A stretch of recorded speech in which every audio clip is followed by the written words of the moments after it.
And those are some of the headlines. This is Democracy Now!, democracynow.org, The War and Peace Report. I'm Amy Goodman.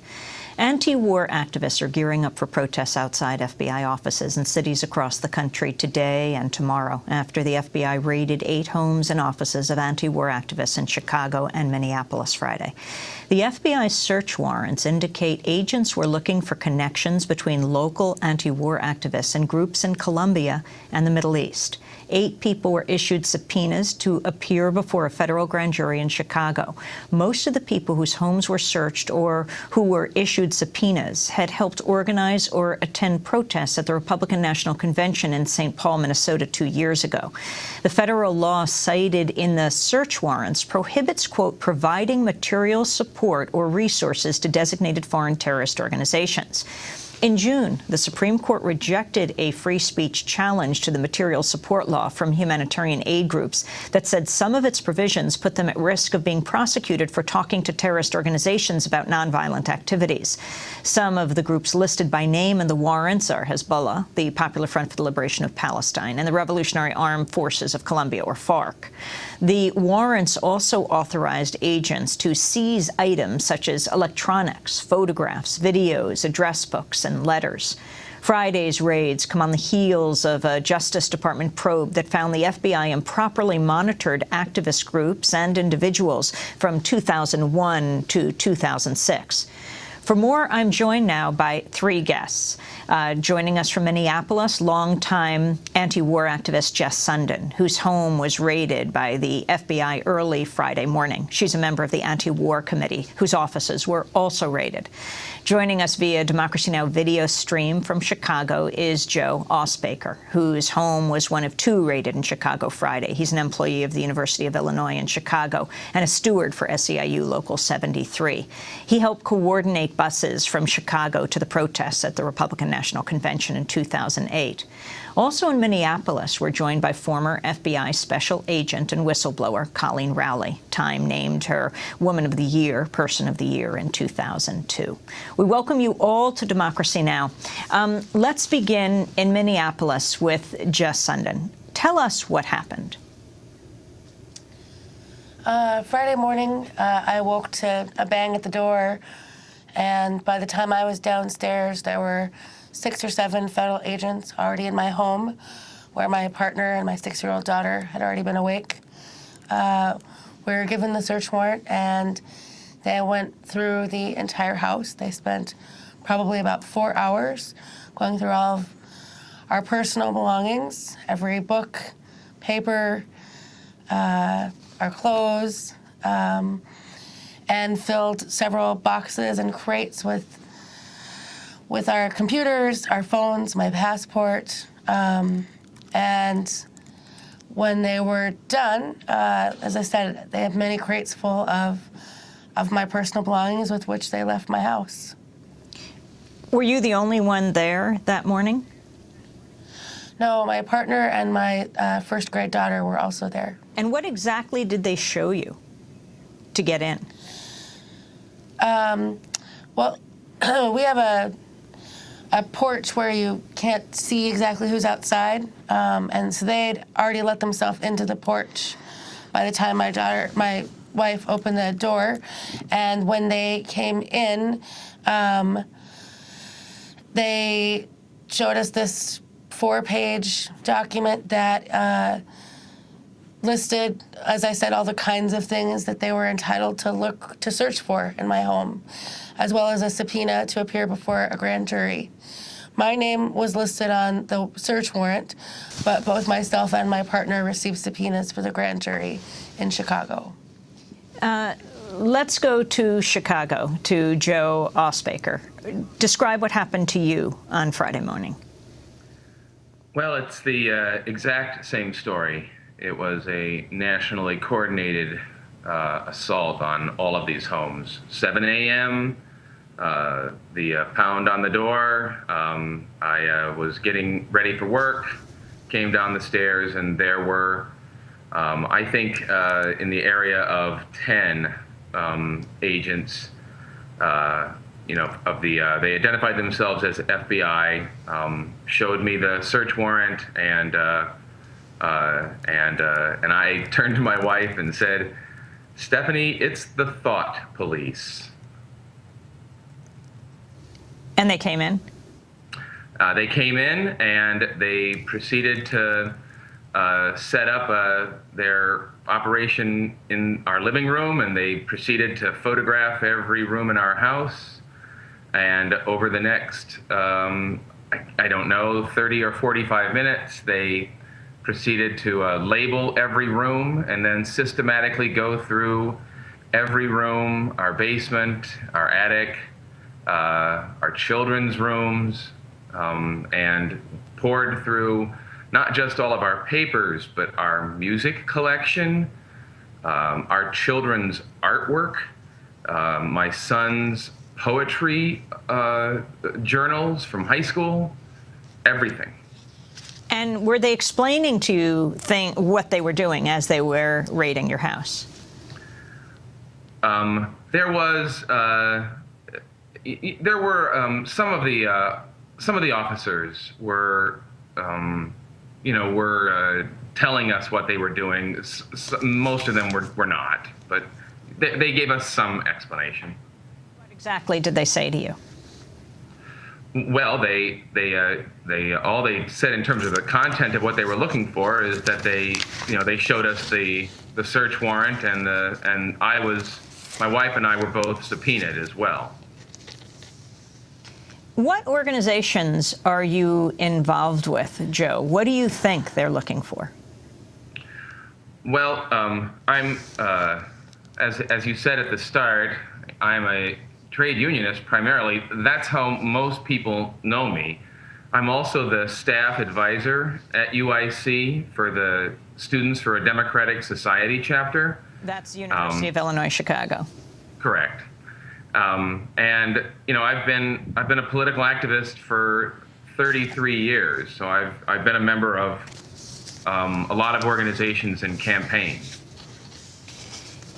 Coleen Rowley, you're a former FBI agent, whistleblower, named Time Person of the Year in 2002. Can you explain what you think is happening here? And also put it in the context of this very interesting Justice Department IG Inspector General report that has just come out on the surveillance of whistleblowers, or rather the surveillance of activists over the last almost decade. Well, I can't really detail all of the legal factors that have changed since 9/11, but there simply has been a sea change. For instance, when I taught constitutional rights in the FBI, one of the main top priorities was First Amendment rights. And while this is not the first time that you've seen this Orwellian turn of the war on terror onto domestic peace groups and social justice groups, actually we had that began very quickly after 9/11, and there were legal opinions, Office of Legal Counsel opinions that said the First Amendment no longer controls the war on terror. But even so, this is shocking and alarming that at this point we have the humanitarian advocacy now being treated as somehow material support to terrorists.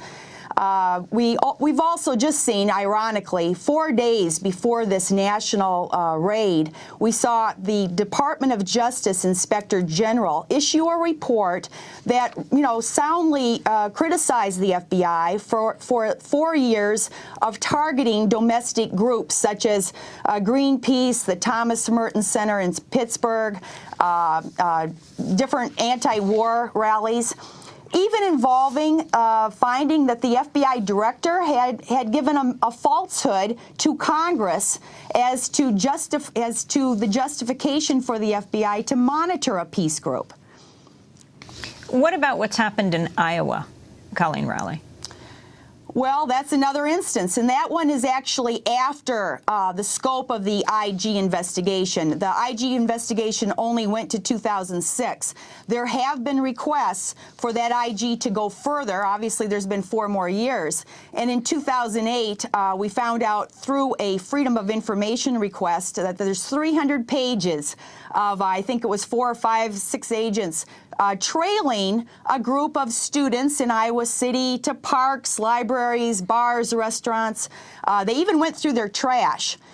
So this is another reason why peace groups and certainly law professors have to be very concerned now about this misinterpretation that says advocacy for human rights. I just have to mention, we have a famous Minnesotan who wrote 3 Cups of Tea, and he obviously sets up schools in Pakistan and Afghanistan. His name is Greg Mortensen. Obviously, people like him and Jimmy Carter are even at peril, given this wide discretion now to say that anyone who works in a foreign country, even for peace or humanitarian anti-torture purposes, could somehow run afoul of the Patriot Act. The Church Committee in the 1970s really blew the lid open on CIA spying at home, and also guidelines, then regulations were passed afterwards. How do they apply today when Americans are being surveilled, infiltrated, spied on at home? Well, that's another one of the factors. Besides this Supreme Court ruling, right after 9/11, the Attorney General began to erode those guidelines. He basically said that FBI agents could go into mosques and places like that to monitor. So that was the beginning. Almost the last official act that Bush did in 2008 was that he totally erased those prior AG guidelines. There is really no need to even show factual justification now. The presumption is entirely reversed. And basically, the FBI need only say that they were not targeting a group solely based on their exercise of First Amendment rights. So the presumption really did, again, a complete flip-flop. And, of course, that's why you see these various scandals now coming out. It should be no surprise to someone that if there's no restraints, the green light is on, that you see, of course, that I actually kind of sympathize with the FBI. I used to train these agents, and I can understand the enormous pressure they're under. And of course, this is why it's so incredibly important to get the word to the officials who are in charge of using their discretion, that they should use their discretion to look for real terrorists instead of to go after peace groups. Just Sundin, what are your plans now? I mean, over the weekend, I saw online the video of your mass emergency meeting. Many people came out for this, rallying around, and also talked about the RNC 8, the 8 people who were preemptively arrested in the lead-up to the Republican convention, all charged on terror counts. All of those terror counts have been dropped now, but it certainly was a very frightening time. What are your plans now?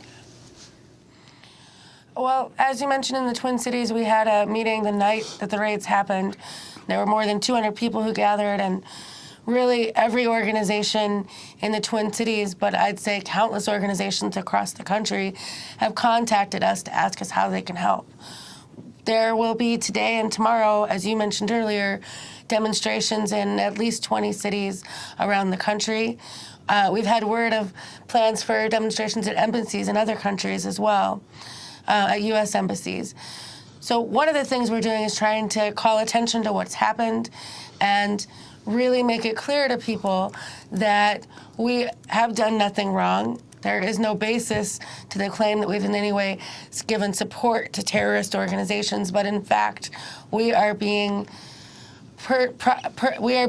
there's attention on us because of our work in the anti-war movement, and in particular, our perspective of solidarity with people in the countries where the U.S. war and militarism are happening. We, following up on these demonstrations, are going to be pulling together a network of people from many of these organizations that have expressed their concern. Folks who want to get tied into that can find us through the Anti-War Committee website, which is very outdated. We're doing our best to get it up. Of course, as we explained, all of our computers were seized. So we're doing a lot of catch-up, trying to get ourselves organized. And of course, we're also very concerned with making legal plans to protect ourselves. A number of people have been called before a grand jury in Chicago, and we, don't want to be you know, a case to be framed up around us. All of us are quite confident that nothing that was found in our